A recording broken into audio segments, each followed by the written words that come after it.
যদি গ্লোবালি আপনার অ্যাকসেপ্টেড একটা অফ দ্য শেলফ মেকানিজম থাকতো, আমরা এটা ইনস্টল করে দিতাম রেডিলি, তাহলে এটা আমার মানে উদ্ভাবনেরও দরকার নাই। So this is one thing যেটা নিয়ে আমার মনে হয় this a global demand, I am sure there will be solution coming forward. যেমন একটা সিম্পল লজিক দাঁড় করানো হয় যে আমি যদি ক্রেডিট কার্ডে বছরের পর বছর ট্রানজ্যাকশন করতে পারি উইদাউট এনি ফ্ল, আমি একটা ভোট কেন দিতে পারবো না? বাট বাস্তবতা হচ্ছে এখনও পর্যন্ত এই সলিউশন দাঁড় করানো সম্ভব হয় নাই, গ্লোবালি অ্যাকসেপ্টেড সলিউশন দাঁড় করানো সম্ভব হয় নাই। অনেকগুলো দেশ ছোট ছোট লেভেলে স্মল জনগোষ্ঠীকে টার্গেট করে ট্রায়াল করছে, অ্যাডভান্স কান্ট্রিও আছে এর মধ্যে, আমাদের রিজিয়নের মধ্যে ফিলিপিন্স আছে, আরও 2-1টা কান্ট্রি আছে যারা করছে। তো দেখা যাক আমরা কোথায় যেতে পারি, আমরাও এটা নিয়ে ট্রায়াল শুরু করছি। আচ্ছা, নেক্সট আরেকটা বিষয় এসেছিল, ভোট নষ্ট হবে কোনটা? শুধুমাত্র প্রবাসী ভোটটা নষ্ট হবে। তার কারণ আপনার এখানে যদি লাস্ট মুহূর্তে কেউ তাদের প্রার্থিতা ফেরত পান, তখন কিন্তু বাংলাদেশে ভোট অনুষ্ঠান হয় নাই। সুতরাং বাংলাদেশি ভোট নষ্ট হওয়ার কোনো সুযোগই নাই।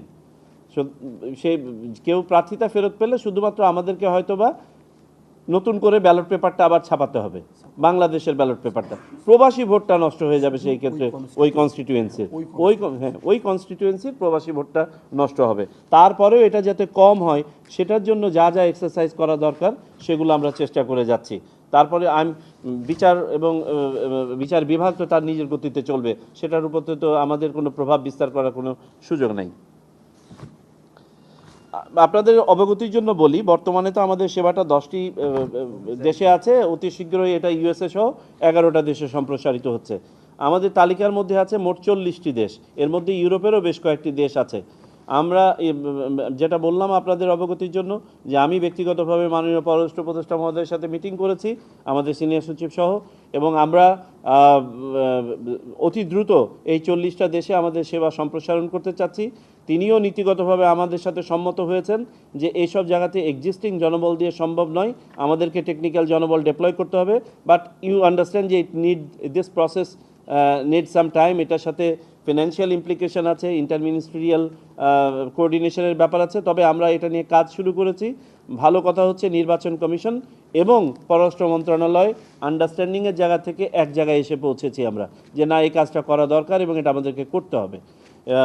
তদুপরি আমি একটা জিনিস বলি আপনাদেরকে, আমাদের সকল মিশন অফিসগুলোকে আমি বিশেষভাবে ধন্যবাদ দিতে চাই যে তারা তাদের এক্সিস্টিং কাজের উপরে এই অতিরিক্ত লোডটা নিয়ে সেবাটা দিয়ে যাচ্ছেন।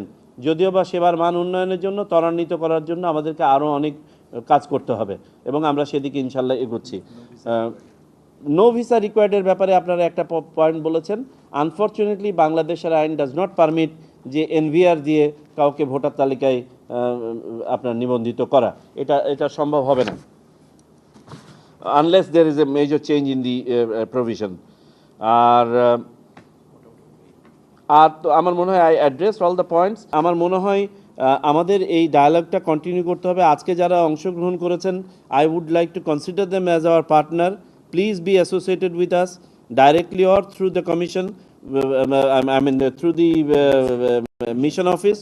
Amra will be obliged to have you on board and get opposite feedback from you, positive feedback from you, এবং আমাদের এই প্রবাসী ব্যালটটা যেন এইবার সার্থক হয়, আপনারা সবাই মিলে কাজ করেন। আমি 2টা শঙ্কার জায়গায় একটু জানিয়ে রাখি, যেটা নিয়ে আমাদেরকে সবাইকে সচেতনভাবে কাজ করতে হবে।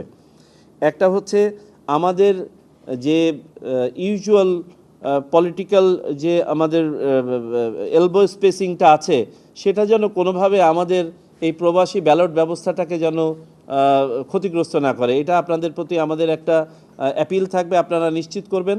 আর দ্বিতীয়ত হচ্ছে এই ব্যালটগুলো যেন গোপনীয়তা রক্ষা হয়, সেটা যেন আমরা সবাইকে উৎসাহিত করি এবং সেইভাবে সচেতন করি, যাতে করে কোনো ফলস সার্কুলেশন, এই দলের পক্ষে সব ভোট যাচ্ছে, এই যে ছবি অমুক তমুক, এইগুলো যাতে না হয়, আমরা যেন এটাকে যেন বিতর্কিত না করি।